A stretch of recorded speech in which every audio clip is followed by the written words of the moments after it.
I told him like he can do whatever he wants with the car.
First down, you'll have seats. Maybe longer. I'm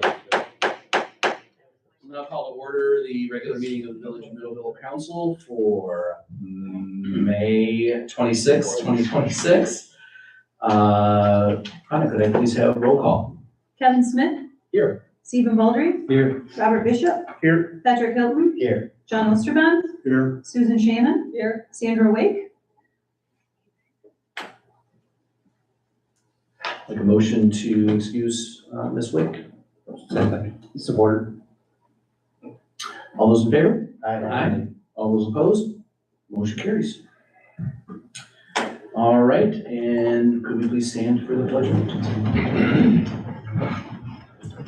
I pledge allegiance To the flag of the United States of America, and to the republic for which it stands, one nation, under God, indivisible, with liberty and justice for all.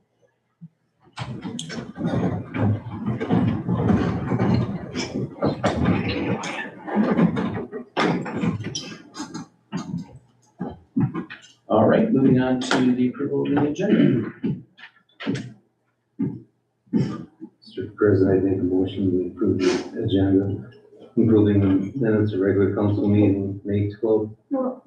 Oh, just the agenda as written. Regular. Just the agenda, Okay, yeah, sorry. yeah. Support. We have a motion with support to approve the agenda as printed. Any discussion? Hearing none, all those in favor? Aye. All those opposed? Motion carries. Moving on to the consent agenda. Now I'll make that motion, Mr. President. The second agenda, to approve the minutes of regular council meeting, May 12th, 2026. Approval bills as of May 20th, 26 for $108,842.92. Support. We have a motion with support. Could I please have a roll call? Susan Shannon? Yes. Stephen Baldry, Aye. Sandra Wake, John Osterban, Aye. Robert Bishop, Aye. Patrick Hilton, Aye. Kevin Smith. Motion carries. All right, moving on to public comment. Limit of 3 minutes per speaker is in effect. Any persons attending may comment on any subject. Please state your name and direct comments to the chair. The Village of Middleville rules of procedure prohibit the village council from debating or discussing issues with the public at this time.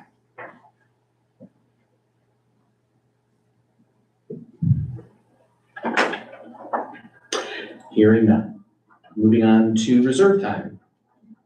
A limit of 5 minutes per speaker is in effect, starting with our very own Brandon. How are you, sir? I'm doing great. How y'all doing? Doing great. Hope you had a nice Memorial Day weekend, everybody. Good to see you. All right, right at the top of my list, I recently had, Fremont Street, I moved to the top of the list there. We submitted a estimate for phase one. I believe it's just a construction estimate at this point. That 10 to 15% should be added for professional services for that, depending on the level of construction engineering and such.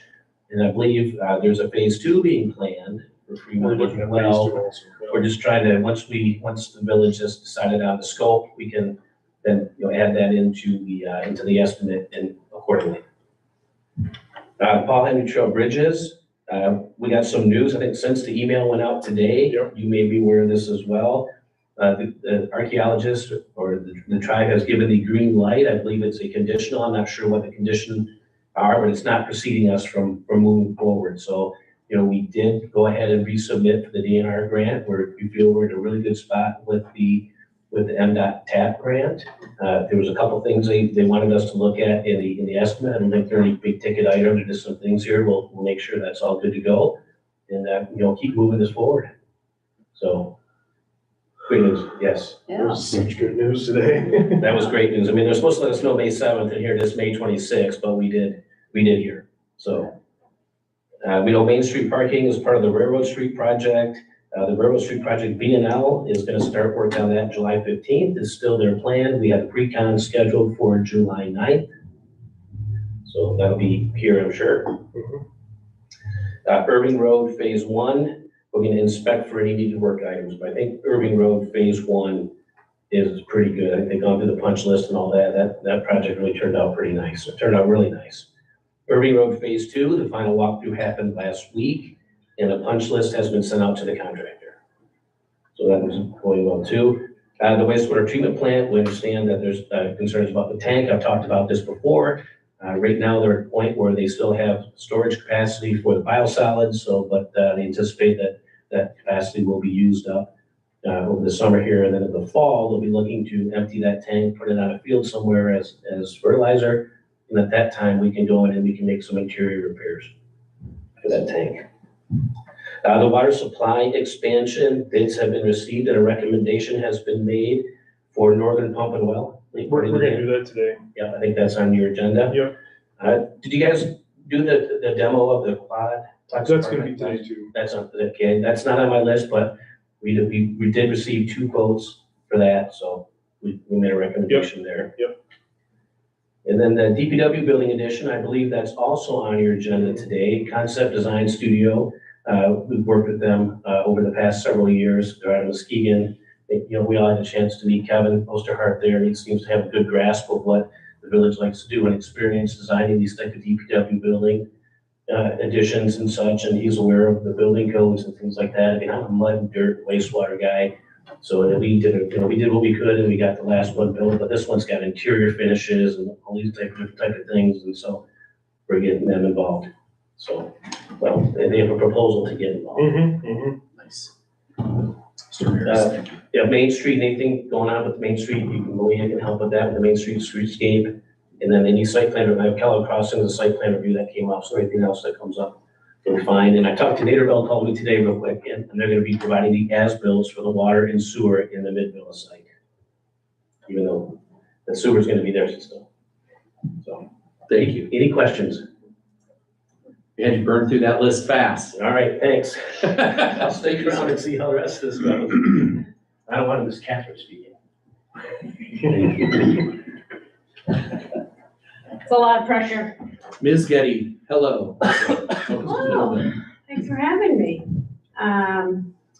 Let's see what we've done since I was last here. So this morning we had another long meeting. It was 2.5 hours long. So, but I still much prefer this meeting cadence with 2 meetings a month rather than 4, and the redundancy that creates.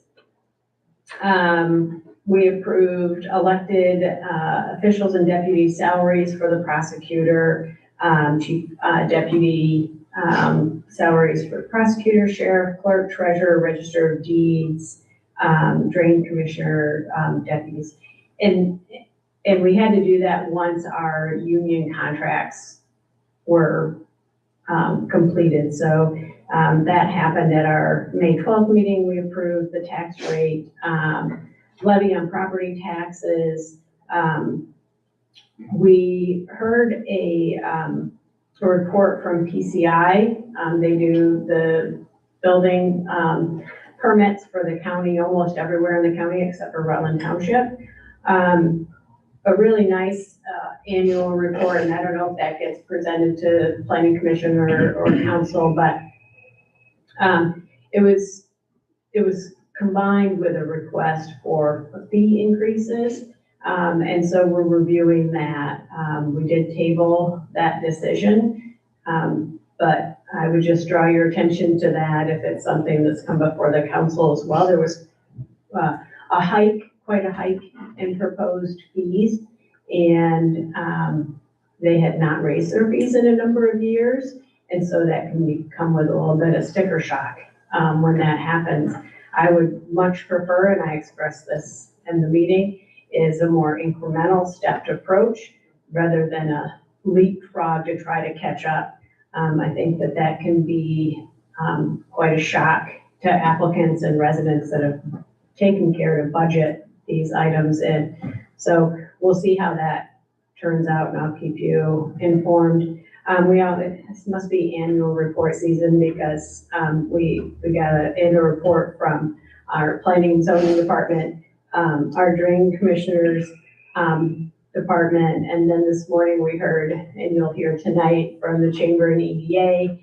We also heard a presentation on the 911 dispatch annual report and our health department report. And so all of those are online in our packets on the county website. And I would encourage you to check them out, or if you don't want to navigate your way through that, just send me an email and I'll send them your way, but all really interesting stuff.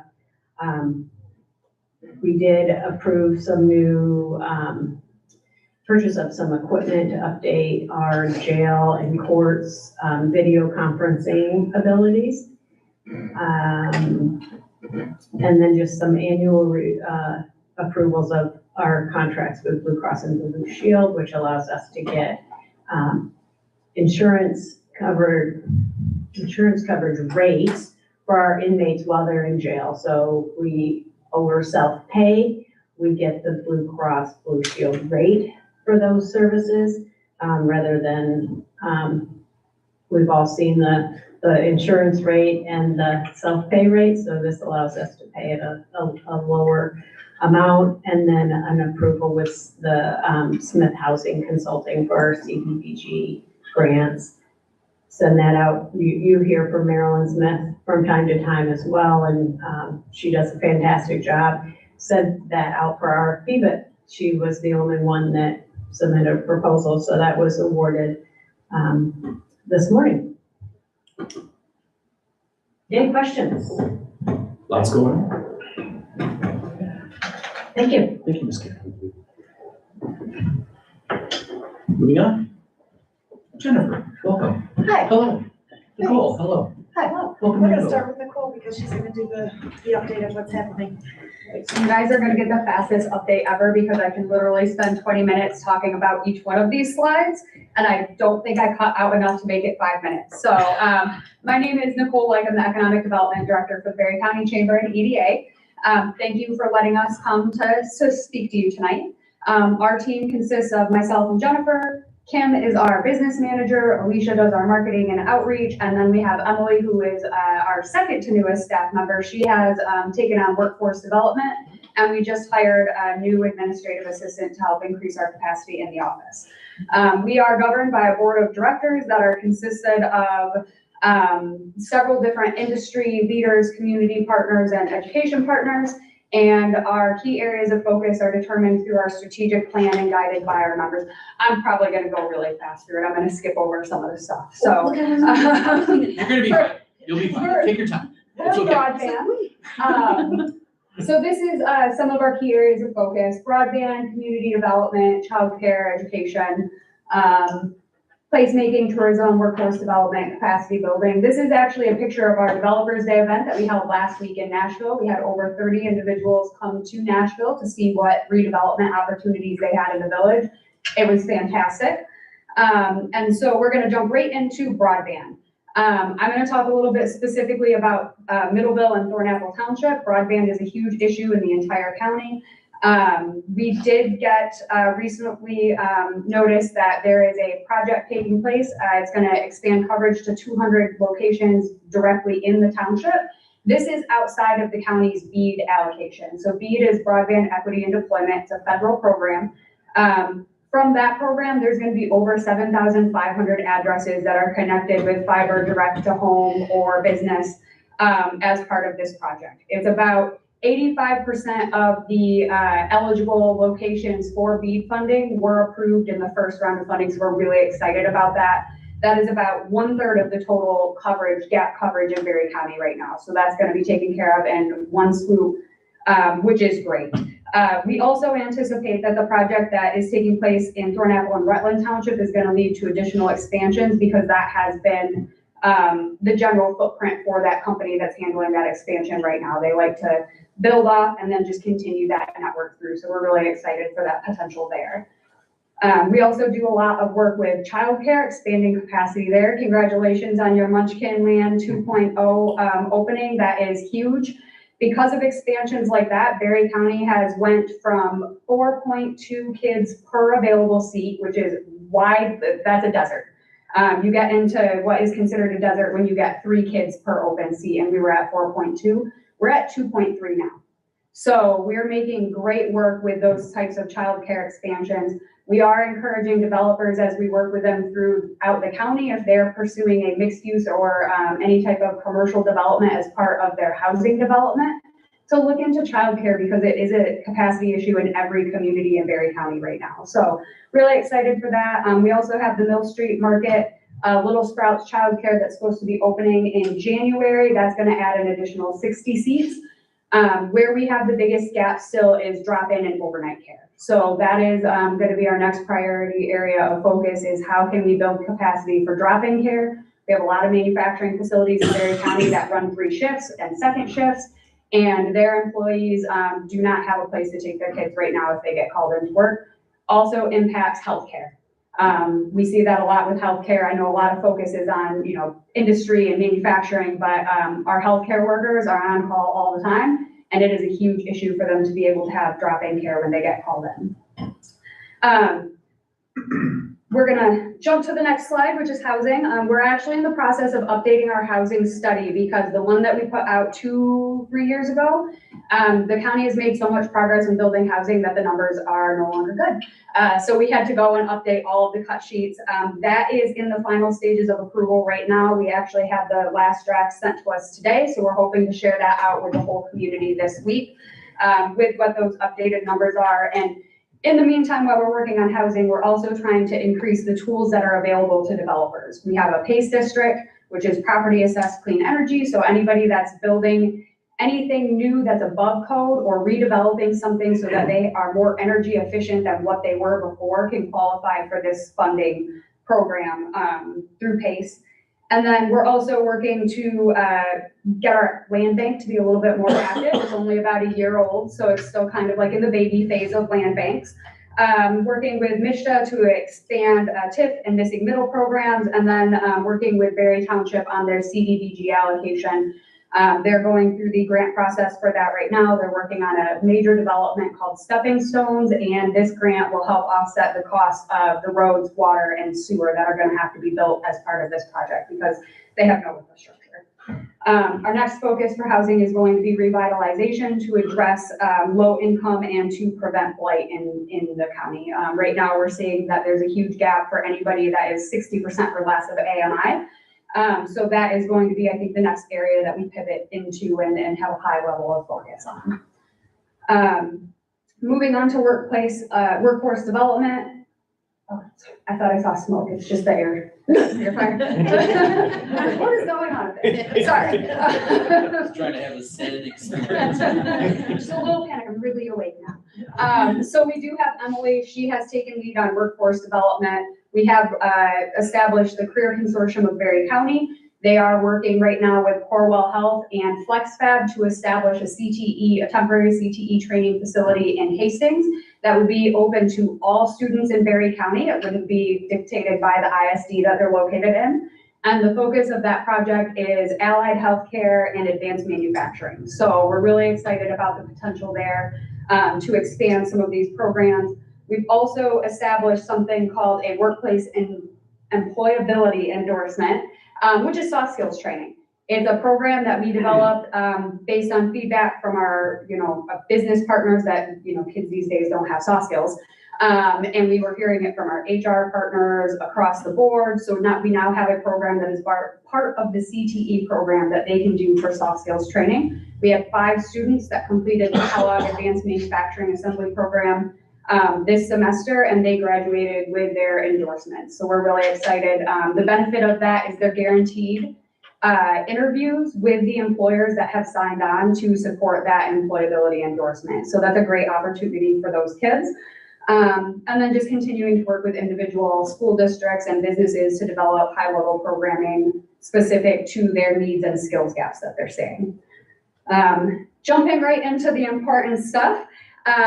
We have really expanded our efforts to provide direct municipal support this year, working with Nashville, Hastings DDA, and Berry Township were our first communities that we brought on. These partnerships range, everything from grant identification to capacity building, and that looks different for each community. In Delton, that meant business support, infrastructure planning, housing, and being able to articulate their tourism impact. In Nashville, that was business feasibility and attraction. We're meeting tomorrow. They really want a laundromat, so we have a meeting tomorrow with someone that could potentially bring them a laundromat. We also hosted a Developers Day event, and helped them with their community engagement. They got some really great feedback and are probably gonna be moving forward with a farmer's market, and potentially, something with food trucks to support some of their larger events. And then for Hastings, they were just looking for general guidance and support with their strategic planning implementation. So the way that we work within each community is really dictated by what the needs of that community are. And that is, you know, in addition to the basic level of support that we already provide with grant identification and opportunities and things like that. I want to talk a little bit about what you get if you come on as a municipal partner. At level 1, you get access to placer reports. This is an example of some of the infographics that we put together for Berry Township specific to their tourism impact. And that goes into the support that they requested for tourism, event promotion, and then marketing support for that. They've been able to use this information at a really high level, and it helps them prioritize where that focus is for their community. So that's the basic level that you could potentially come in as a municipal partner. Level 2 is all of this, plus you get more placer reports, more hands-on assistance, more time spent in your community. Each of these, whatever level you come in at, we do regular monthly meetings, and then I also give quarterly updates and summaries to each of the boards and councils that oversee these organizations. So everybody knows what is going on the whole time. If anybody has questions, we're able to answer that. And there have been, you know, instances where we've had to come in and do additional meetings just because somebody had questions, and we're happy to do that as part of this program, or in general. Like I said, I can talk about this for hours and hours. So you can see we put together an infographic for Nashville. They were really interested in their market and their workforce, so a little bit different than what Berry Township was looking at for their tourism impact. And then that just continues to build up to the level 3 partnership, which is almost like a part-time staff member being added to your team if you come on at this level, because the BCCDA staff members, which is me, will be working 25% of our time here, which means that you get about a week, 5 days out of the month that we will be dedicated and spending time in your community doing these high-level meetings. Whether they're, you know, grant support, going out and doing retention and attraction, whatever that looks like, based on what you guys decide and determine your priority is. So that's kind of the very quick of that. We do have some upcoming events you're welcome to attend. We have a chamber open on Friday. We have Success in 60 on the 4th. An after hours coming up and a ribbon cutting. And we did confirm today that we are doing a candidate forum on June 15th. So you're all welcome and encouraged to attend that. And I brought more packets, even though I know you've all got several of these. And I will make this quick, I know we're over our time. So when we first got to the county, or when Eric Zuska, our new county administrator first got there, he said we could not go back and ask the county for any more money unless we've been to all the municipalities first, because everybody benefits from what we do.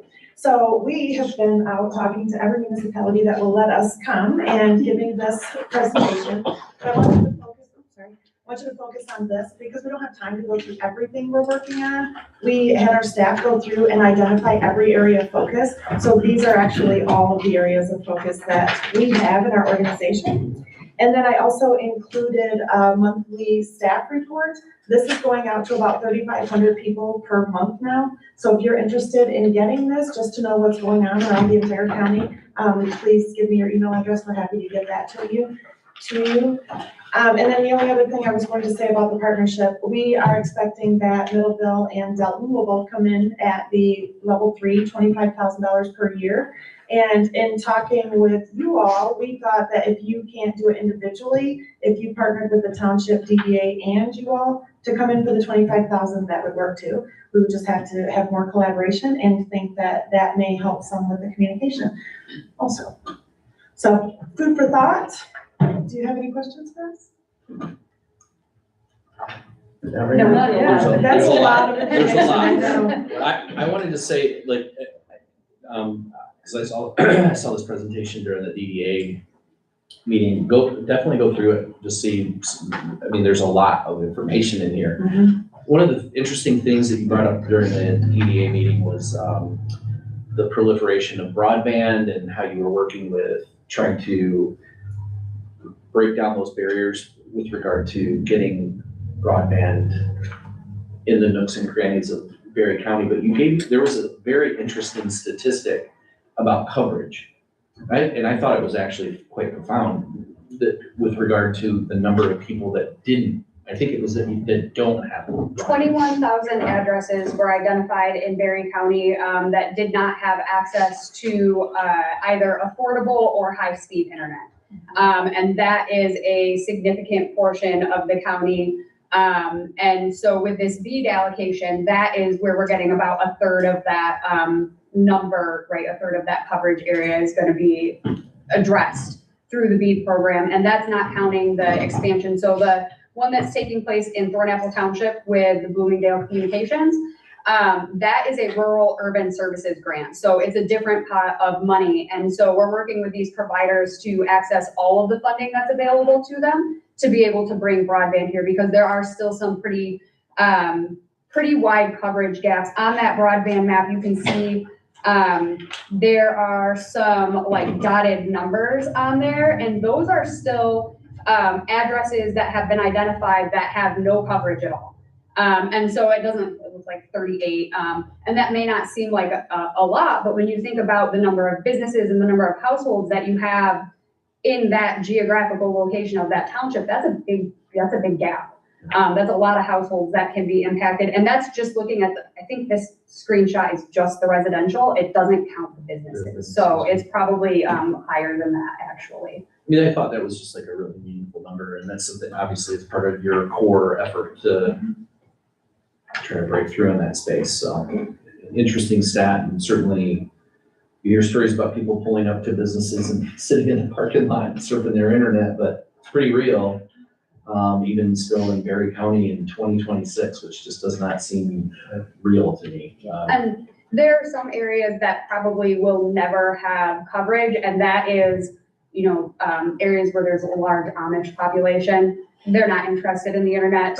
We see a lot of that in like Assyria Township, where they're just like, no, we don't need it. No big deal. And that's fine. That's good for us. We know that that's not an area that's actively looking to expand. So we redirect those projects to areas where we know that people are actively looking for coverage expansion. Thornapple Township, Rutland, Irving, Woodland comes up a lot. There's some pretty big gaps over in Woodland. And I know they're very frustrated because they've had several projects in Woodland where they're like, yeah, we're going to come here. And then at the last second, the ISP will pull out and just say, you can have your grant funding back. It's too difficult because it's dirt roads and it's, not developed. And so they're very frustrated, but they will get some coverage through the BEAD program. So we're excited for that as well for them. Perfect. Guys are always awesome. Appreciate it. Fiber coverage or satellite coverage? It's or- fiber. It's fiber direct to home. So at least with these projects, BEAD can go for certain satellite providers, but they have to be able to guarantee those up-down speeds 100% of the time. And that's where they run into issues because they cannot guarantee 100% of coverage just because of the way satellite arrays work with the low Earth orbit receivers. So As long as there's rain. Yeah, this is great as long as That's there's a no thing. weather.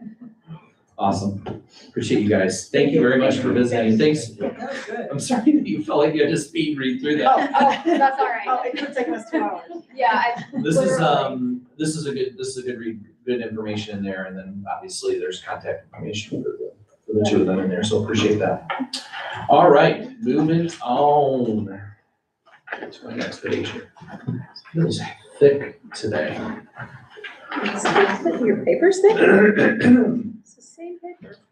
All right, petitions and communications. I believe that's where we're at next on item number 8 for the DDA Heritage Day to add the parade. I got that. All 'Cause I right, told them I thank you. wasn't sure who's gonna be here. Basically, all it is they have had a, volunteer come forward to do the parade. So they're gonna be part of the DDA event versus a separate organization doing the parade. So that's all they're looking for is just approval to amend that permit that you've already done to add a parade.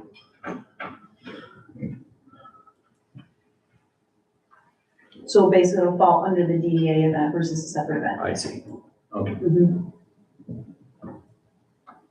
Would anyone like to make that motion? Okay. I make a motion that we add the parade to the DDA Heritage Day event. Support. We have a motion of support. Any further discussion? And I'm just gonna say this out loud. When we didn't have a parade, it was a big deal because it's a starting point where everybody comes downtown, and if, I always come down for parades because I admire the amount of traffic that the downtown area gets. For Heritage Days, that almost seems essential, so, because people see that it's here. Do they still have a car show, gentlemen? Yeah, I mean, I think whatever the planning committee is, Yeah, there's a car show. Yeah, it's gonna start after the parade. and all of that, again, just kind of stems from volunteers that are stepping up to do this stuff, so, I always say, please volunteer. We need people to participate with that, but, I mean, the parade, we just don't wanna not have it, especially during a major Glad event. somebody stepped up. So whoever did step up, thank you for whoever that is. We have a motion with support. We've discussed. All those in favor? Aye. All those opposed? Motion carries. Moving on to ordinances and resolution. And, Rhonda, That's please. me again. It's a typo, I believe. It was just a typo. So that, resolution that you did last month, last meeting, it was 2605. I inadvertently used 2605 two times because both of them affected the budget, and so I was not paying attention.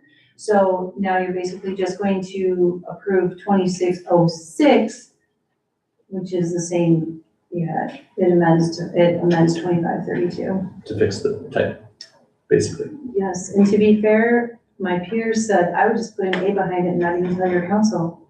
This girl does not work that way. I feel like we're in trouble already for just talking about it. Nope, I want it to be right, so. I'll make a motion to approve resolution 2606, resolution to amend resolution 25-32, entitled "A Resolution to Adopt the Budget and Capital Improvement Plan (CIP) of the Village of Middleville and establish village ad valorem property taxes for 2026. Support. We have a motion with support. Roll call, please. John Osterman. Aye. Susan Shannon. Aye. Stephen Baldry. Aye. Robert Bishop. Aye. Patrick Hilton. Aye. Sandra Wake. Kevin Smith. Aye. Thank you. Motion carries, by the way. Thank you. All right, moving on to Mr. Stolzenberg. Staff reports. Good evening. Hopefully you had a chance to read my report. I did move the September 8th budget workshop from the third week to the second week before a regular council meeting, so we can work on that then. And then, other than that, great news about the Paul Henry Trail Bridge project. So hopefully we'll have more news about that next couple weeks and be able to move forward with that project. So I'm really excited about that. We'll refresh the donation list, hit everybody up again, and make sure everybody's still on board with the commitments, including township and urban township and everywhere else. So, any questions?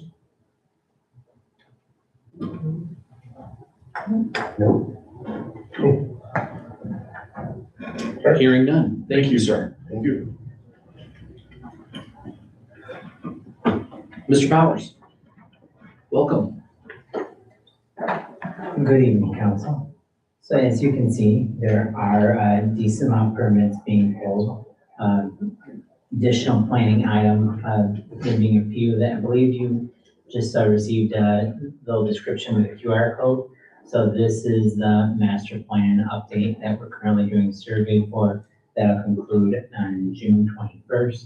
So if you haven't filled it out, or if you could also assist with your constituents, anyone that may be interested and engaged, helping in getting them, because this is really the best way for them to give feedback, because this master plan, could stay as is for 20 years.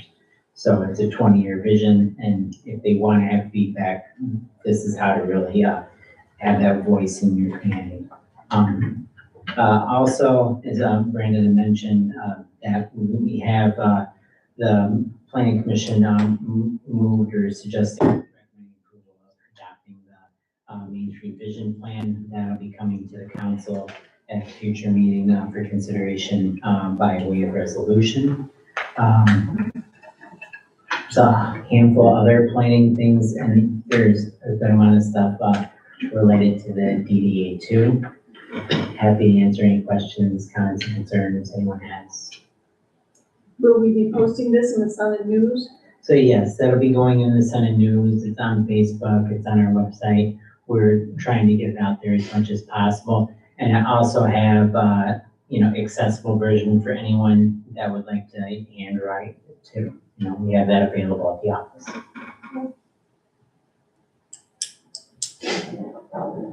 Thank you. Thank you. Thank you. Thank you, Mr. Roberts. Mr. Ritter, How we doing? doing well. Perfect. I don't have a lot for you. Pleased to say again that most people have been super receptive. It's, the struggles remain with the same handful of residents. So that's going slow. We're working on the sign ordinance, as you know, and Mr. Powers is also working on the revisions for refuse pickup and, what was the other one? The refuse pickup was the one and the other. Oh, commercial vehicles. Yeah. Commercial vehicles.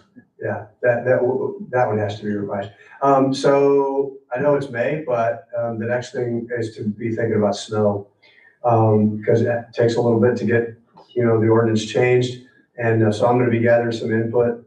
The ordinance as it's written now regarding snow, we don't follow, and to my knowledge, we've never followed. And so we need to get that to a point. What do we envision when somebody doesn't shovel? And I mean, the neighborhood, all of our neighborhoods, like if you look at Missy Ridge, Rolling Oaks, those are all walking neighborhoods for our school children. And right at the end of my road, there are kids traipsing through snow that's, so they go wet pants. And so anyway, we need to decide what we want that to look like and how we're gonna get all the lines in one place. So I'm gonna be seeking input on that in the next, over the next couple weeks, and hopefully we can have something in place before the snowbirds fly the coop. Anybody have any questions for me? Cool. Yeah, I do. Go ahead. What are we changing on the commercial vehicle? I mean, Oh, is there well- parked in their driveway? Yeah, no, so if you look at the vehicle storage, I think it's 7825. If you look at vehicle storage, one of the subsections says you can store your RV, basically it says you can't store your RV in the front yard, right? And then right below it, it says you can store your commercial vehicle in the front yard. So store and park, two different, Well, yeah, store and park are pretty much the same thing, right? okay. So. How they're defined. Yeah, so right now, as the ordinance reads right now, you can put a commercial vehicle in your front yard. You can't park it on the street, but you can put it in your front yard. But you can't put an RV in your front yard. So, I mean, those to me contradict each other. And we weren't really sure how it got to that point, but that ought to be changed. Now, I drove around the village today. There's one commercial vehicle in the front yard of the whole village. But anyway, so he's working on that. He's working on the refuse thing, and then we gotta start thinking about snow. How do we want that to look? I agree. Yes, With the grass, I mean, what happens, how long do we give them? There's a couple of houses I walk every day, that their grass is probably Yep. 6, 7 inches. trust tall. me, I'm on every one of them, I promise. So there's one Is there a on, point where we go do it? there's one on Arlington. So the code enforcement policy reads that you give them an initial notice, and then 15 days later, you give them a second notice, and then 15 days after that, now you can issue a citation. So I've almost everybody that I've said, hey, it's time to go to your yard, they've done it. Or I'll get right on that. There are a couple still. The one right on Arlington is a big one, in my view. Did you get fined or? do we- You get a citation. Mhm. Yeah, I'm hoping that the one on Arlington, she's doing no mow May, and we'll get that, that'll be mowed June 1. I'm hoping, but yeah. They're on second notice right now. Oh, what are you giggling about? It's a thing, man. Is it? The bees, Yeah. yeah. you're No trying to mow let the May, bees yeah, because survive. you're trying not to destroy the little Spring. creatures that are in the. I've never heard of it, but I guess that A lot of them have signs. shows my posted, environmental. We're feeding the bees. That was a thing. Heard on the answer. And you know, the other thing about mowing too is, like I was out today and, you know, there are some where you go, that's close, that's close. And you drive by a couple days later and they've done it. You know, so, but there are a couple that, but I'm watching it, I'm watching the timelines and making sure that we stay on. So no mow May might become a thing? Well, our ordinance doesn't allow for no mow May, but I think there are some people who are observing it. Yeah. Yeah.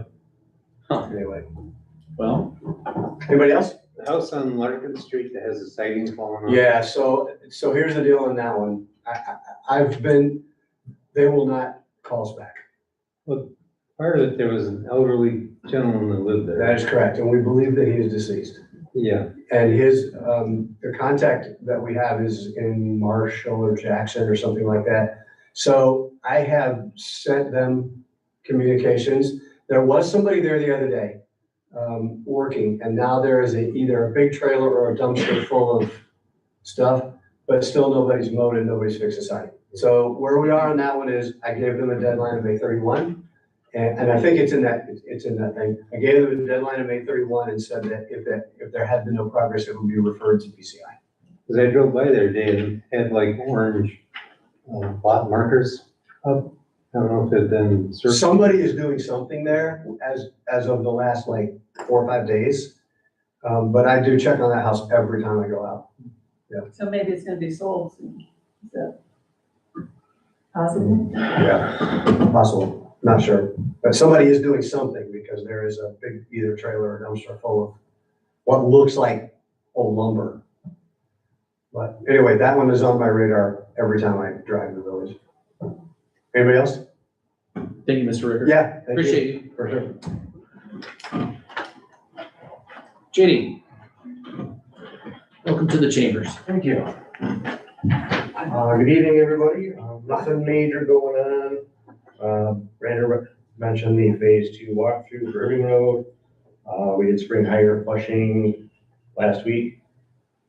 There was, after that big last storm, there was about 20 trees that fell on Paul Henry Trail. So they were out there all last week getting that opened up for the holiday, and they still got a lot left to get cleaned up out there, but it was open for the holiday, even though the weather was fantastic down here as well as it was in Mackinac City. From the sound of it. Misty Ridge repaving will start June 4th, so you have to have that way, be cautious that traffic is gonna be great. The big thing I wanted to touch on was last week was Public Works Week.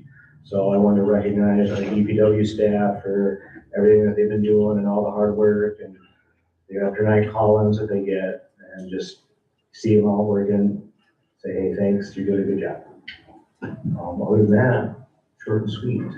But we're gonna have two new ones soon, right? Yes. Summer help started today. We have an official start date of June 8th for, I believe Jordan is his name, and then we're still waiting on an official start date for one more. And then we'll be at full staff by now. What number of summer help did we decrease from last year? From 3 to 1. 3 to 1? Yes. Okay. Mhm. And the one that we're hiring is just basically working on flowers and stuff like that, right? Yeah, flowers and kind of wherever he can be useful with the guys, so. He was helping Tim pick up garbage around down today, so. Nice. All right, perfect. All right, Thank you, JD. Don't get too comfortable. You're next. Liaison reports, any liaisons going on this board? I know I didn't have any meetings. No It was meetings. this committee tournament. That's right. July 9th, Yes. since we're talking about that, we're gonna try to bring a bunch of people together. And I just wanna remind, because that will be a multidiscipline, gathering, so I just wanna take this opportunity to probably repeat what's already been said several times by other people, but that is an important July date. 9th? No, I think it was July 9th is what we decided. Did we move it? July 21 is the big one you're talking about. Oh, July 9th. The one middle bill, which I thought I had it on my report, and I apologize, it didn't print out, or probably disappeared in the cyberspace or something. So yeah, June 9th. June 9th, I'm sorry, not July 9th, June 9th, yep. June 9th, we're gonna have the redevelopment discussion and the TIP discussion and stuff like that.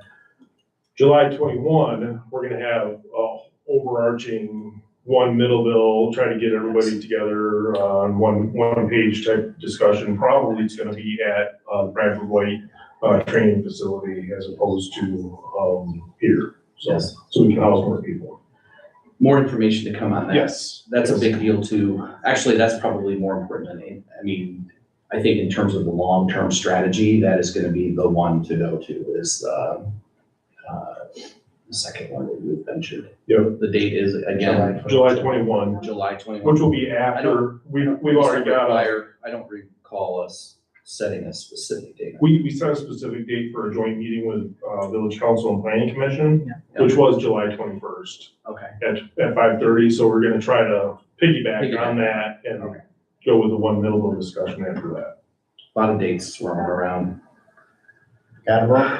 Nope. There are somewhere, most of them are on my report, Thank just God for they've calendars. been changing a little bit, but if you keep an updated, report, I'll try to send the invitations out there.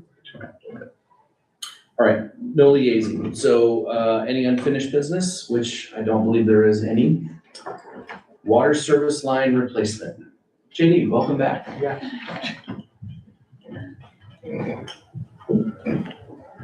So we are doing our annual lead service line replacement. We got 3 bids from Advantage Plumbing, Hometown Plumbing Services, and Tubrian Construction. Advantage came in at the low bid. So with their bid plus the cost of materials that we provide, this will actually keep us under our projected budget that we had for this year. So we've gone with Tubrian in the past, but like I said, they came in pretty high. So I will recommend that we have Advantage Plumbing do at most 20 services. We've had some discussion about maybe lowering the number depending on where we're gonna start doing road construction in the future. So we can kind of tie lead services in all together when we're doing sewer, water main, sewer main. So that way we're not paying a company to do it. We can just have it all put in when we're doing the whole, like, Sherman Street. We discussed that. There's some on Sherman Street, but if we're gonna do Sherman Street in 2-3 years, we might as well just hold off and put it all in that whole project. Fremont Street next year, for example. Right, yes. So Railroad Street has 2, that's getting tied in with that, so we're in a position where we probably could really start doing that a lot more because you're supposed to replace 5% of your known. Well, we are way above what we need. So we meet our 5% every year with all of these road constructions. So we can adjust this one this year, or there's a lot of different ways we can do it. So I would say if we want to go on Advantage doing the 20, and then we can adjust from there if we decide to do less. And the homes involved, they're all aware that they've got a lead service line. Yes, they are ones that are known and have letters sent out and are verified. So we're not just guessing at what house we're going to replace. So How many lead lines were we replacing with the ARPA funds? And, So the funds were used to identify what ones we had. We identified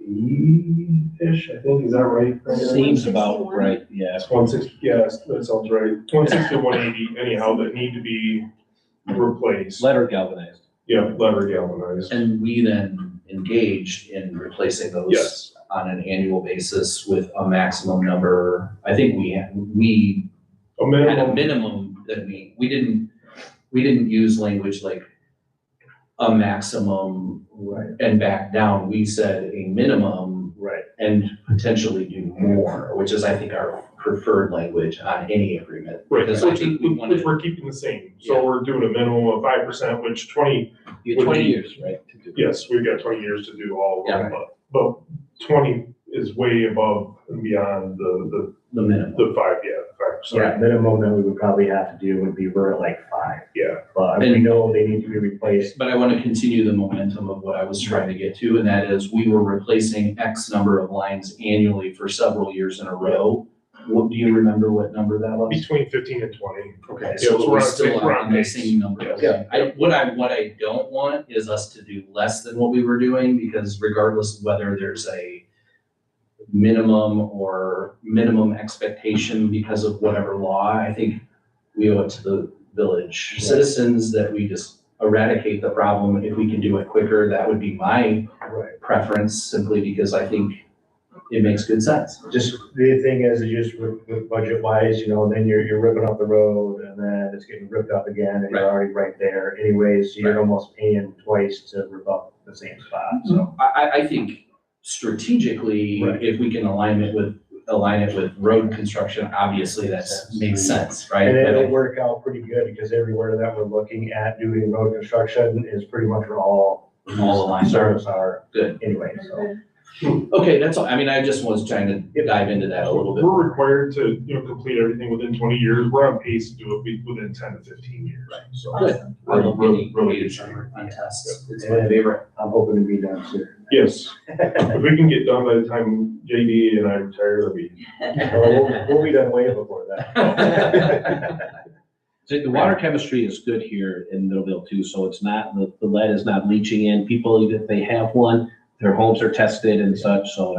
Yeah, we're actually getting ready to start copper testing on first. Right. so. Nice. So galvanized is a problem too? I didn't realize that. So, Yeah. the way it works, and that's pretty much what Middleville is called a galvanized previously connected to lead. So there was a lot of what they call lead gooseneck. So it came off the main, it was just a lead piece, and then it was all galvanized. Well, the lead will then leach into galvanized, and as you use your water, it can leach back in. Because we don't use phosphate, which is a leachate barrier, we don't use that because we don't have super high lead hits anyways. So we don't really have a true lead line. But per the language from Eagle, we still have to replace it. Love it. Good stuff. All right, so we're looking for a motion to award Advantage Plumbing and Drain for their bid for $54,550 to replace 20 lead services for our annual replacement. Yes. Again, I'm sensitive to the language that you used. 20, up to 20 for the same, for that price, so is that 54,550 to replace 20 lead lines 20 lead or lines. up to 20? 20 lead lines. 20 lead lines, okay, great. I just want clarity because I heard something different that I, We'll probably find another spot other than Sherman Street, because we got Sherman Street on a list to do a total replacement soon, so we'll probably find another spot Yeah. to do the balance that would have been on Sherman somewhere else in the village. roger that, okay, very good. I kind of noticed, Jay, on some of those quotes, that last one that came in at over 100,000, actually listed each address. Yeah. But the other people, So are everybody they just got the same, ballparking it? they all got the same list and all the same information. We're providing the copper, we're providing the curb stops, the valves. So they all got the same exact information. Okay, so it's just the way they're quoting, they decided to quote it, that one company decided to list each one. And you know this And company. the other guy's is gonna reliable. commit to. Yeah, I worked with them when I worked with Hastings and they did great work, so. It's crazy the difference in the quotes for all of these things. Now, when you're able to get some of the local businesses that kind of compete with each other, they really, They're really interested in working with them. yeah. Well, We're good just job. trying to at least get over in this neck of the woods a little bit. Makes me sad because I used Tubergen and now I'm sad that maybe they might have been the most expensive insurance. Or they might be the cheapest. Yeah, right. Yeah, you never know. All right. I don't have a cheat sheet in front of me, or I'd read that, but Well, it's right there on the memo, it's the same thing. So if you're looking at that memo, the recommendation is typically the motion. Yes. I'll make a motion to award Advantage Plumbing and Drain a bid of, thank you, $54,550 to replace 20 lead services for our annual replacement. Support. I support, yes, we all support. We have a motion with support. Any further discussion, questions, concerns? All right, Rhonda, roll call please. Patrick Hilton, Yes. Sandra Wake, Susan Shannon, Yes, Robert Bishop, Aye. John Osterbaum, Aye. Stephen Baldry, Aye. Kevin Smith, Motion carries. Test well drill for well number 7. Assuming that's what we're calling it, makes no Yep. sense. So we only had 2 companies put in bids to drill the test well, Peerless Midwest and Northern Pump and Well. Northern Pump and Well came in at $17,750, which will be paid for, all of it being paid for with the LDA funds. Yep. So that will cover that cost. And Peerless came in at $38,472. So again, quite the range. But we got a letter of recommendation from Dan from Williams Works to go with Northern Pump and Well. It's in the LDFA plan to provide water to the industrial park.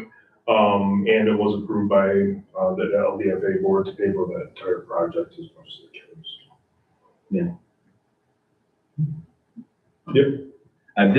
Mind you, this is just for a test well, so I don't want anyone hearing this thinking that the 17,000 will be the production well, which would probably be a 16-inch. Which will not be 17,000, is what you're saying? This will be a plastic 6-inch well, but then that will allow us to test the aquifer, test the water quality, and then if it all checks out, then you can spend, 10 times that amount. Yeah, the total project was between $2 and $2.5 million. It's huge, so yeah. Raymer was also given an opportunity to bid this, but that they're busy. Drillers get busy, so this is something that many communities, we could just get a well. To get the drill rig out there is not always easy when companies get busy. I'll make a motion to award Northern Pump and Well their bid in the amount of $17,750 to drill the test well for the new well on number 7, recommended by Williams Works. Costs will be covered by the LDFA funds. support. You have a motion with support. Any further questions, concerns? Rhonda, can I please have a roll call? Robert Bishop, Aye. John Osterbaum, Aye. Sandra Wake, Patrick Hilton, Aye. Susan Shannon, Stephen Baldry, Aye. Kevin Smith, I figured I had to do something for that because I got in a car accident and wasn't able to attend the LDFA meeting. You're full circle. I got rear-ended before the meeting and all I could think was, cool, they need me there tonight. Thank you. What's the timeline, just out of curiosity, in a perfect world from where we're doing this test well to a full production well? Probably a year. Yeah, it's gonna be, Yeah. there's a lot of testing we gotta do. There's gotta be so long of a run-in, you gotta put your pressure test on it. Right, they'll do. The pressure test, there's a lot of contaminant testing we gotta do, and it has to stay consistent for so long, so it's Right. ways out for. So there's a lot of, there's a Because the lot. test well you kind of check out, but then you get to then they'll take another test well basically, and then you put your production well in the middle, and those allow you to test the drop downs and you pump on it. So there's a couple different steps that have to go through, and Eagles, drinking water team has to review the reports, and it takes them months sometimes to get through that, So so we're actually pretty lucky that this went through as quick as it they did. did, yeah, the test work they built through. When it comes time to like throw that into production, like, obviously, I mean, there's no red button where you just hit it and then the old well gets turned off and the new well just starts siphoning into the water supply. How does that? Well, we determined where the new well's gonna be, we gotta run infrastructure to connect to our existing mains. Yeah. So, and where the well's gonna be, it's gonna be a quite long ways. It's not anywhere near it. No, We're that's on the Crane Road unfortunate. at least with the water main though, right? What's that? We're on Crane Road with the water main, so. Well, where they want us to put the well, it's at the back of the property, so we gotta Maybe come get that part down and then over and tie in, because they're eventually gonna put a building in there, so we can't Oh, shortcut it, because we gotta have access to it in case there's an issue. I see. So, but. But again, is that like, it's not something that happens, is it something that happens gradually or just Monday we were taking from well 3 and then Tuesday we're. Yeah, once- Once It'll be everything- Once it's running, Yeah. once it's on, it is, just shut that power off and that one's not running anymore and make sure the telemetry, you know, when the towers and the system's calling for water, it goes through a rotation of which wells run and which ones rest. So it'll just get incorporated right into the suite, the body of wells you have. And you get to monitor that on your new SCADA program. There you go. Yeah. See how I'm putting all this together? We'll get It's to only add that taken one to the 7 SCADA. years. But to answer, yes, eventually we will go on. Yes. Thank you, JD, I appreciate that.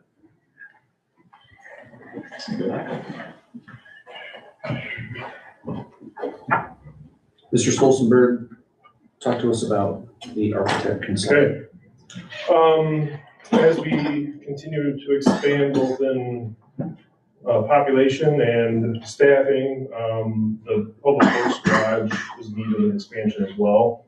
As long as we're gonna keep serving people that we're serving. So, in order to do that, we're gonna need to, consult with an architect to do something more professional, what we've, done in the past when we did the addition for the storage out there. It was pretty easy, drawing, Brandon, got easy, I mean, I want.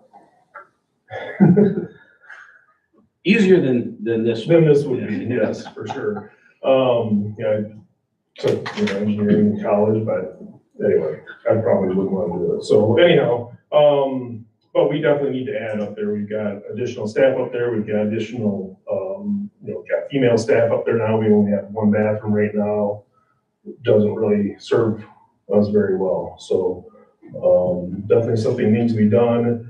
I think this way projects have been pushed out and way budgets have been moving around, we could potentially do this at the end of this year, maybe next year if possible, so. And this is just for the design, right? Just for the design would be the 30,000 and then, the total project is looking, 600,000 probably. That's more than we spent on the last expansion. I'm just saying it was a lot more than I really thought it was gonna be. I thought we were talking like a third of that. We were talking a third of that, yes. But, when we first talked with Kevin over at Concept Design, he said, you guys are not even close because there's so much more that has to go into it for, not living space, but living space, where we've got staff and things like that in there. It's gonna be a lot more. Like, we had no HVAC improvements on the other side. The very little or no electrical was added. I mean, a third of that expansion is just open, right? It's just poles and a cover for open storage. So this gets into your heating and cooling and just everything. And the building codes have changed also. They've been updated. So the insulation requirements and all that it's like, you can't just build a simple pole barn. If you do, then you have to add, different framing amendments and different framing styles in order to get the R rating and the wall thickness you need and all that stuff. Okay. But if done right, it should serve staff double what we have now. We're pretty close to, DPW double what we have now, so. It incorporates some of the old parts as well too. Some of that north end has all the locker room and all that stuff there, so I see. This would have doorways tall enough for our biggest equipment, that type of thing. Yeah, there would actually be no overhead doors in this one, Just so be all this office would area. just be offices, but I think like the billing office would be up there. So is this I don't know, 600,000? Gearhead, you do the garage first and then the office can be like any Well, place. yeah, we did the garage. We have the garage done already, that's, yeah. Does the 600,000 then include also updating the HVAC for the entire building or just It just- the addition? Be for the addition. Yeah, just, What happens if we don't do this? and they steady as she goes. And that means what for space? Like, I mean, how? Have you been to the Yeah. DPW office? You should Yeah, probably, yeah, before, Then you know. really should see. Yeah. I'm gonna say this, and I'm just gonna be, I mean, tongue in cheek when I say this, obviously, this is really expensive. Like, okay, like, at least double what I was thinking this was gonna cost. I think we need it because of the staff increase and the consolidation of a few folks that have moved over there. I mean, it's just a lot bigger than I thought. Well, that's why getting Kevin involved in, I mean, he routinely does this with him and his brother run Concept Design Studio, and they do these types of buildings. As I mentioned the last meeting, like for the Muskegon County Road Department, so they have their finger on the pulse of these construction costs. What would it cost to build a house these days? So you think about, it doesn't seem. I don't disagree, that out I of don't line, disagree, right? it's expensive, we've been really literally throwing around 250, 300 for so long that. Well, the 600,000 is just sort of an estimate, right? I mean, it's not a locked in number at this point. No, but I think it's a pretty good estimate. I mean, based on current prices and not too far in the distance either. I think inflation's sort of been a little bit more at bay lately, but. And the topic on the table is $30,000 to have somebody actually do. Right, this. what you do with the plans, Yeah. is, you'd have the plan for whatever it is your budget. $30,000, would come back and say, well, If I had $1 for every one of those projects, I'd be a pretty wealthy man in the village here. That happens. I mean, I think it's about as much a viability study as it is anything, so. Well, that would get you the set of plans, so I mean, that would get you the set of plans. Yeah. There's not a showroom in there that we can put the $200,000 vacuum truck in or something like that? With For lights. the off-season? Yeah, that'll go in the Spinning addition, shirts. the addition we just, built a couple years ago. All right, I mean, the motion, or what we're aiming for here is a $30,000 consultant to build this out, right? Right, remember, we solicited another price too first. Yeah, From, that was in there, Yeah, $100,000 for another. this isn't the only people we talked to. I make a motion that we approve the proposal from Concept Design Studio to prepare construction documents for an addition to the DPW building in the amount of $30,000. And authorize the village manager to sign And it. authorize the village manager to sign it. Thank you. Yeah, we're good. Hey, I'm new. We have a motion with support. Any other further discussion? All right. Hearing none. Roll call, please. Susan Shannon. Aye. Stephen Baldry. Aye. Robert Bishop. Aye. Patrick Hilton. Aye. Sandra Wake. John Osterbon. aye. Kevin Smith. Aye. Wouldn't have mattered. Motion carries, by the way, in case anybody was concerned about that. We could at least make a lunch counter out of that old broom truck we had, remember? Well, I guess we're giving some DPW love right now, so that's, certainly it's well deserved. Yeah, they would appreciate that very much. All right, 150 River Street demolition. I'm very interested in this. Okay, so when we first purchased, the village purchased the building over 150 River Street, was originally for the purpose of adding to our park spaces, or at least public spaces for one way, shape, or form. When we purchased it, we inherited some tenants. They have vacated in the last year-ish, and now it's ready to do with what council would like to do with it. So if we were able to demolish that, then we'd have a blank slate and be able to, look at some different options there. We received 2 bids for that, one for $33,000 from Pitch, and then the other one from for 40,000 from B&L, who's also doing Railroad Street, so. Is everyone familiar with what we're talking about here, just to be sure? Okay. People have had eyes on it for the library, potentially village hall / township hall, if the township will work with us on that, maybe city hall, if the village decided to go make it be a city, all kinds of possibilities over there, so. Pickleball. Green space. Green space. Green space. Anyway, But even when they were talking about the library, they weren't gonna use that same building, right? The building's not worth anything, not usable. It's a stick-built residential that probably is Past its prime. and marginally in code. I haven't gone in there. Want to use the upstairs for storage for the only well. And it's not ADA compliant, so there's that. Okay, I make a motion to accept the attached bid, I didn't have to say that, from Pitch Company to remove the building at 150 River Street for $33,000. support. We have a motion with support. Any further questions, discussion? Hearing none. Rhonda, may I please have a roll call? Stephen Baldry, Aye. Patrick Hilton, Aye. Sandra Wake, John Osterman, Aye. Susan Shannon, Aye. Robert Bishop, Aye. Kevin Smith.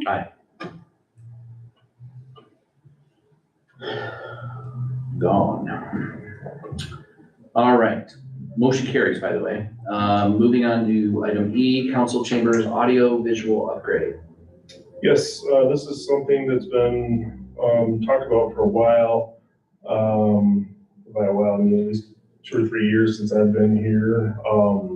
The current system that we have here in this space has been, it's kind of like a Frankenstein monster, to be quite honest. It's got some pieces from different companies. Sometimes it works, sometimes the OWL doesn't work, sometimes YouTube doesn't work, sometimes none of it works. In order to continue being transparent to the people that we serve, and also being able to communicate better and do all these things that we are charged to do. It's time for an upgrade for this building, or for the audio and visual system in this room. I think it was it was before Rhonda, before Glorimar, when They put it in under Dwayne, so that was, Dwayne left 6 years ago, Right. right? So put in under him for the hardware, then Glorimar ended up with a different letbox over there. And then we threw the OWL in.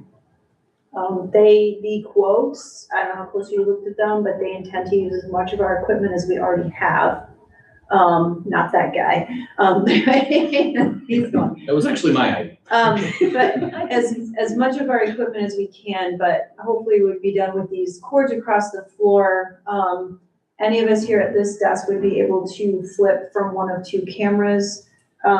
People like when you just saw Jennifer Nicole here, would be able to plug in whatever they have to an HDMI and be able to run their own thing up there versus us trying to run it for them. Yeah, that's. It's And they also are gonna train us as well. it's on life support.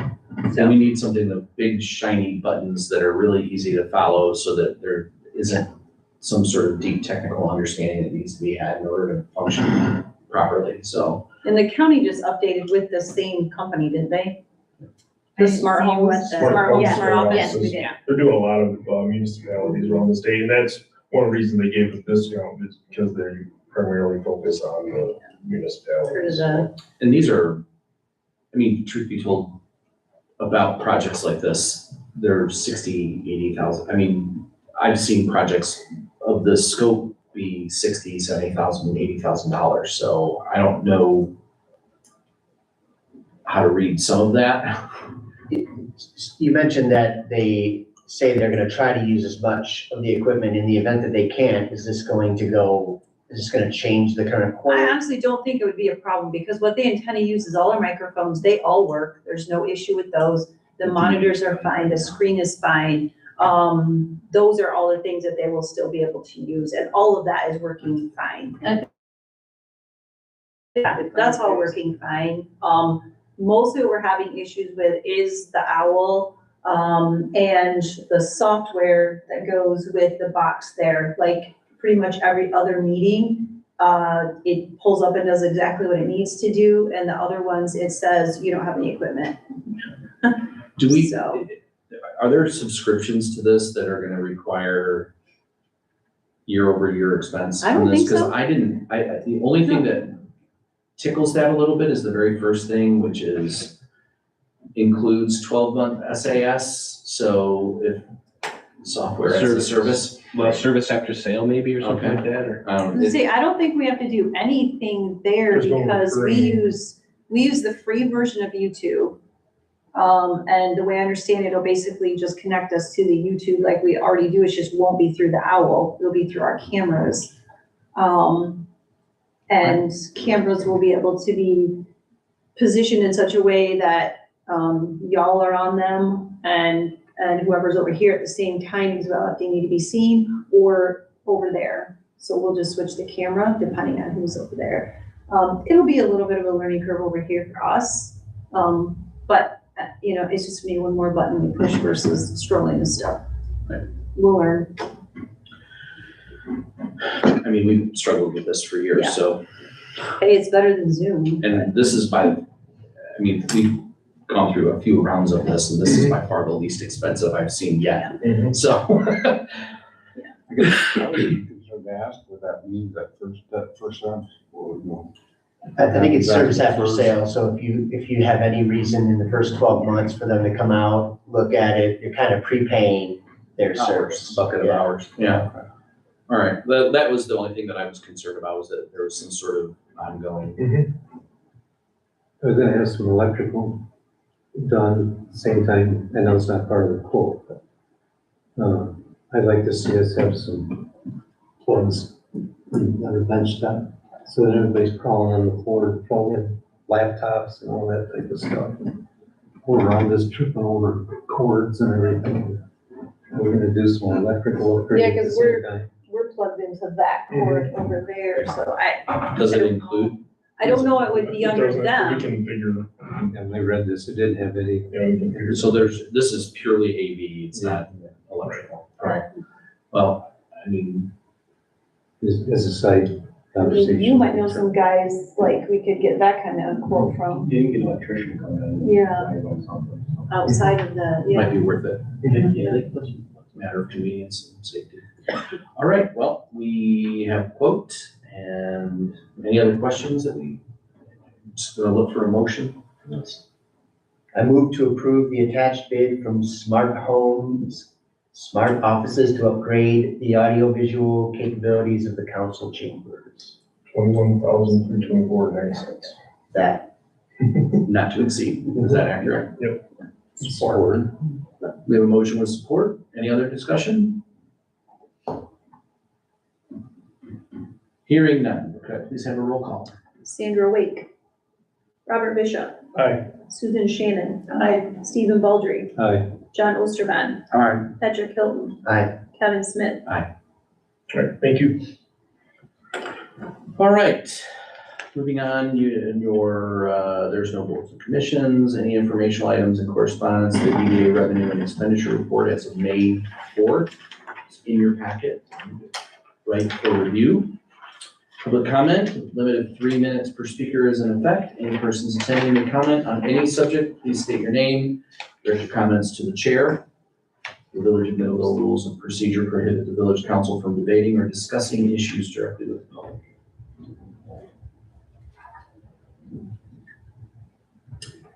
Hearing or viewing none.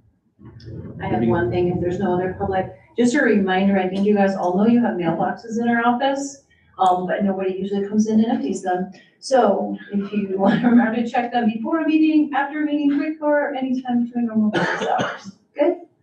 Yeah, love it. No idea. On reviews of events.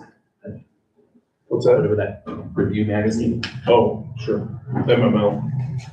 The Review, not Yes. non-review. Yes. I actually enjoy that magazine quite a bit. There's a lot of really interesting topics and municipalities that ends up in your mailbox from time to time. Yep. Final council comment. We're gonna start over here with you, John. I'm all set. All set. Mr. Baldry. Had an enjoyable parade yesterday. It goes by our house pretty much first, you know, so my grandkids are always out there. They get the first batch of candy that gets tossed out. The good stuff. But I thought that was well done. Maybe in the future, we could see some more attractions in it. There's a few more hot rods and that type of thing, you know. But I commend the EDA for putting that together. We needed that. That was actually the Lions. That was the Lions. Or Lions Club, sorry. Other than that, I think I'm okay.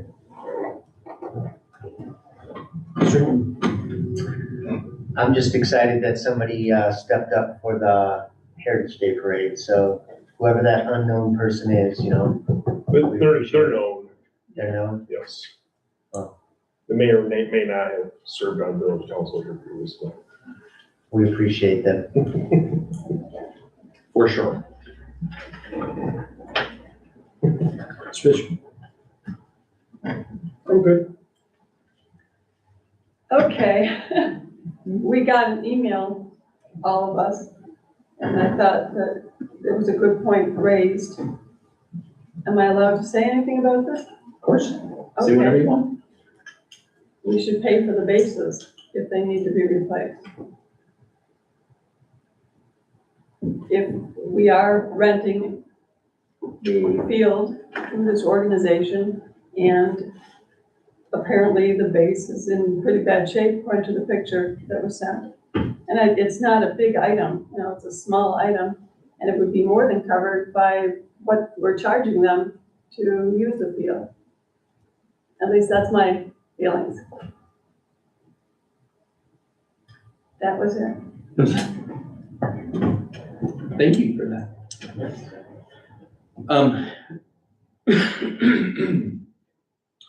To that letter, and this is good insight. There were photos, there were a few other things in there. I actually got to speak with Tyler, who is here this evening. I'm gonna start with, the bathrooms obviously need to be dealt with. I saw photographs of what was left in there for a garbage can and a few other things. I mean, we're better than this, and I wanna leave the money off the table because that's a bucket that, once that goes into the ether and to a lot of other complicated funds that certainly speak to the value of our facilities, but I think in the grand scheme of things, it's overshadowed by the reality that bathroom was obviously not. Are there two bathrooms there? I don't even understand. Yeah, There's a male and female. There's a male and female bathroom there. Okay, and they're not both open are they open for public use? Not to the public, but I did get a key to unlock them, but it just. When are they intended to be used? When you rent the pavilion at the park, you get a key. And then those people who rent the shelter, I should say, who rent the shelter also are advised in the rental form that they're responsible for any supplies in that bathroom because it's not open to the public, it's only open for that event. So it's open for the pavilion, so the ballpark has a different, like a porta potty? What service? I think MYA does, has a porta yeah. potty that they use. And Tyler has Different the Is key. that the one we gave the key for? No, Tyler has the key I have a to key the, for the bathroom, our the one that I yes. sent Oh, for the pictures to. bathrooms, okay, but not the porta potty. right. Okay. We weren't allowed to use the porta potty until this Hey, I'll past volunteer weekend, to but we clean the still bathroom, did. I got no problem with that. I think, I mean, the point is, and all good points, I think the real point is that it's a facility that the village supplies. It's meant to be a white box moment where you walk in and if there is a bathroom to be used, if it was used for, say, for instance, like a wedding reception or something like that, often the people that are using it would go in and make sure that there were supplies, hand soap, things like that. Those are things that we just don't supply, right? However, I think it's important that, that we have the right devices, like a trash can and a few other things that should be, that for ease of use, when you're in a public space like that, we should have some basics taken care of for them. So, As long as it still looks that good when you're done. Exactly. Right. And I have no problem doing that, but when I opened the door the first time, I mean, come on. Okay. All of you guys seen those pictures. And I have That's no not a problem feasible cleaning it, bathroom for but it better anybody. be clean when you're done. It will be. It for so I sure think will. I think that then leads us to when we do an agreement and we give somebody possession of a facility, it's kind of the Boy Scout, you find it, you know what I mean? It should be left in better condition than you found it, and leaving it in that state is kind of on us when that is not a very, I mean, we've talked about Spring Park more in the last 2 months than I think we have in the last 7 years. So like, I want everybody to understand that this park is in a state of transition from not ever being used to a state where it's being used, and it's being used frequently enough for us to address the weaknesses that we are finding, including the bases. Ms. Getty's here, so I might as well say it. We actually talked about Spring Park during a TAPRC meeting to allocate resources to that park and other parks. We hadn't made any decisions on which one, but Spring Park was a topic and certainly could use some love. So I think there's always opportunity to put Spring Park on the docket to do improvements and things that I think are important to this community. I'm not saying that we're doing things. I'm saying that if we discussed the opportunity to pay attention to things like Spring Park and other parks in our community. So I think we owe it to the people that use our facilities to make sure that they're in usable condition, that they're clean, that they're ready to be used.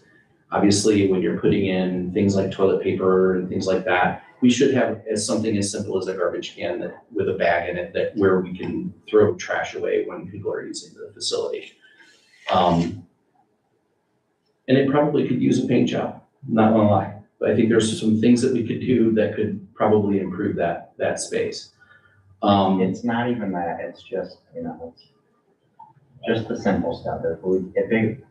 Like this, we want to grow this league to where it's going to be something big, and I know we can do that, but to where we have teams coming and they question the field and they question the bathrooms, it just kind of doesn't look good on me. So I appreciate the board. Like, you guys have been awesome through this, and everybody, Craig, Rhonda, everybody's been amazing through this. So I appreciate everybody's support. It's just, I don't know the next step. It's a learning curve, I guess. The bathrooms and the field were just not to our liking, so.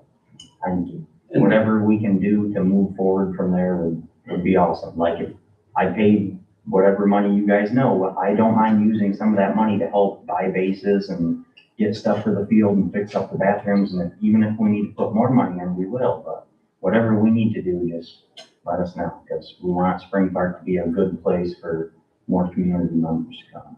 And to that point, I think Tyler's feedback was invaluable. I think it gave us a good sense of where we should be spending some time and contemplating. I don't know if, those bases are as old as my tenure on this. By the way, they're not even owned by the village. And it was put in place between the TAPRC and the MYA. Right, So it was an agreement that had literally nothing to do with the village council or anybody that's sitting here right now or previously for many, many years. So it's a relationship that's complicated. It's something that I think we should be very sensitive to, that the people that sit on this board are all very much in support of you, Tyler. We want absolute success for you.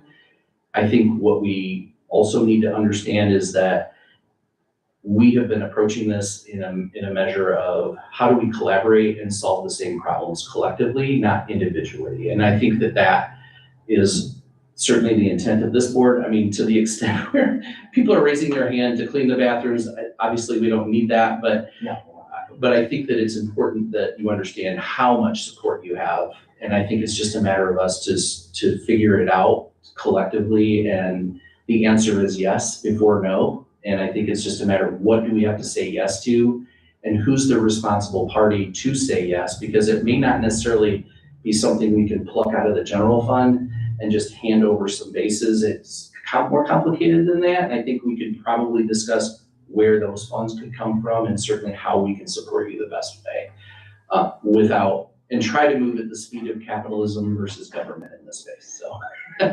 and I appreciate you showing up tonight because it shows solidarity with what we've got going on here. So with that, I'm excited about Heritage Days. I'm excited about the parade.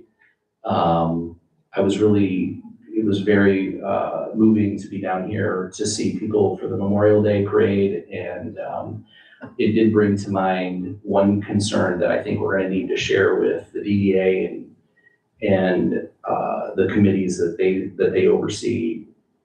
And that is, whoever made a phone call to call those people that have those John Deere tractors needs to be on a list that we're gonna have access to when they're not doing it anymore. And I would argue that goes for the hot rods, the businesses that wanna showcase their pump truck, or farmers that want to drive their milk hauler through town. I think we need that list, and we need to be committed to continuing to carry that torch when the Lions Club decides that they're no longer gonna do that. But something as simple as that parade, and I always hear folks say, man, I wish we had more things going on in that parade. And honestly, I can't even imagine what it must have taken to call the people that were in the parade, let alone adding more to it. Because the first thing I thought of was, gosh, who do I call to make sure that the high school band is marching at the front of the parade like they have for many, many, many years, and now they're not. And so we have to understand why those decisions aren't being made and why those. The high school band has not been in that parade for a number of years. But It's I been think the middle school, but the high school brings like tap players. I then it don't was, know what happened then to it was the band middle this year. school, but either way, there was a band. Okay, Yeah. I there was a don't know what band, happened and they were to playing, and there was music, because I remember it. And it you're happened right. year I over don't know year what over year over year. So we can split atoms on it, but the Yeah. point is that there was a band and they were playing, and someone didn't get called, and that phone call didn't happen, and that band wasn't playing. So I get it. And the Lions Club have been very gracious to do that for us for many years. I think we just need to figure out a way to carry that tradition on, and certainly either do it as good or better than what we've been experiencing over the years, because when it's not there, it's deeply missed. It's deeply missed. So that's all I have. The parades used to be split between the bands. Heritage Day was the middle school, and the Christmas parade was the high school. So either way, Because I remember freezing my lips. yes. Yeah. So, and I remember my daughter playing trumpet for Memorial Day. So, I mean, and what we had was great, and even still, I'm thankful for what we had, but I just think that we're still missing details. And I think that that's just something that we're gonna have to cultivate through volunteerism and people participating, for sure. That's all I have, and I am a bit passionate about that, so. Can I just, so, back to I'm not gonna beat that horse, when you receive emails, sometimes you don't receive the whole entire story. I mean, you received one half of the story, you didn't receive the whole thing, you didn't receive what I, sent to Tyler initially, and we're trying to work things out, things like that. So if I could be, allowed to do my job and work with the people, the policies that you guys have all enacted, and work through that, that'd be good. And then maybe, if you and I could work together rather than, emailing the whole entire council on something like that when you didn't agree with what that was. I mean, I think that'd be helpful also, so. Well, I didn't mean to stick, I'm not. No, I know And that. I realized we probably did not buy the basis, someone else did. There's a lot more to it than what was. And I wasn't emailed. trying to do that. I wasn't trying to upset anybody. Our board was not trying to put any pressure on anybody. It's just, we're all taxpayers. But it would be That's nice, a you've got taxpayer the park. league When going. you come It to would a be nice if we taxpayer could park, get you it done. expect to have basic necessities. Bases should be there. When you come and you step on a base and there's half a base and it sinks all the way to the ground, come on, you know, that's not acceptable. So we didn't know where to go, so we went Can we forward. solicit donations? I know someone who would donate them. Absolutely. And I think that would be awesome. If you guys want to pay, or we have to pay, or donation, whatever, just, I don't want to play our next game this Sunday there Do you know how to because install? that's, I do not mind doing all the Okay, work. because he won't be able. I just don't want somebody to get hurt next Sunday because we almost had an accident this Sunday.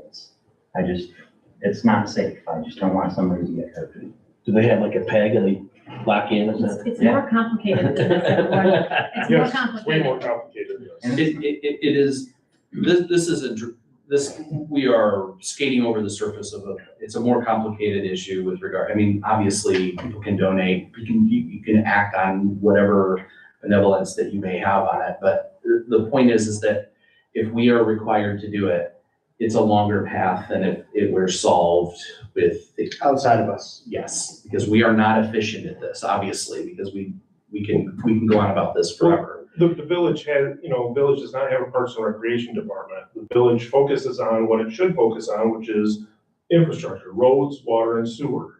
Unless we're gonna go out for a millage to have a Parks and Recreation department and have paid staff and things like that, like, bigger communities like Hudsonville or, other communities have, then council could do that. Council could choose to divert funds that are used for infrastructure to Parks and Rec and buy, things like of that nature.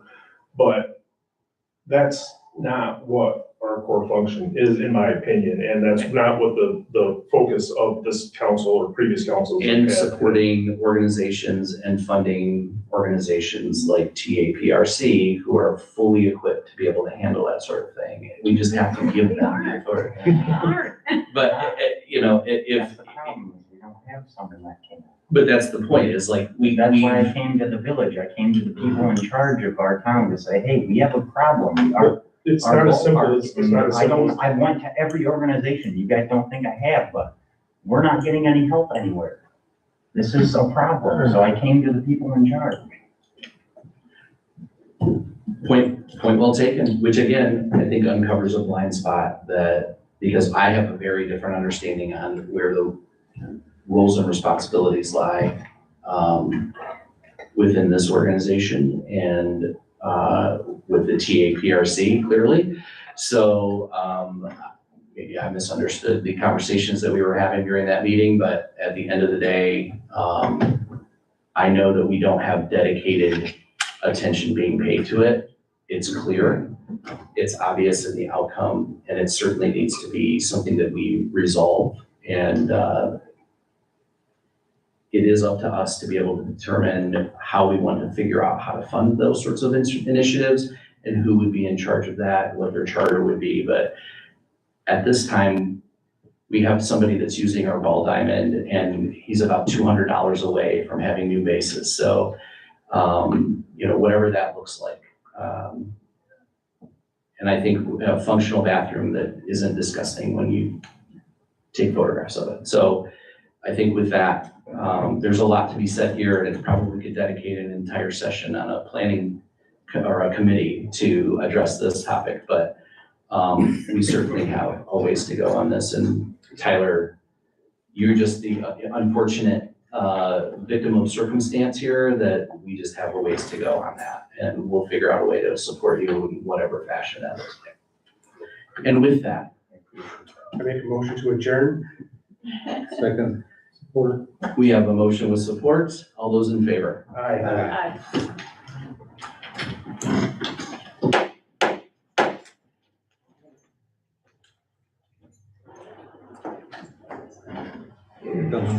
Here it is.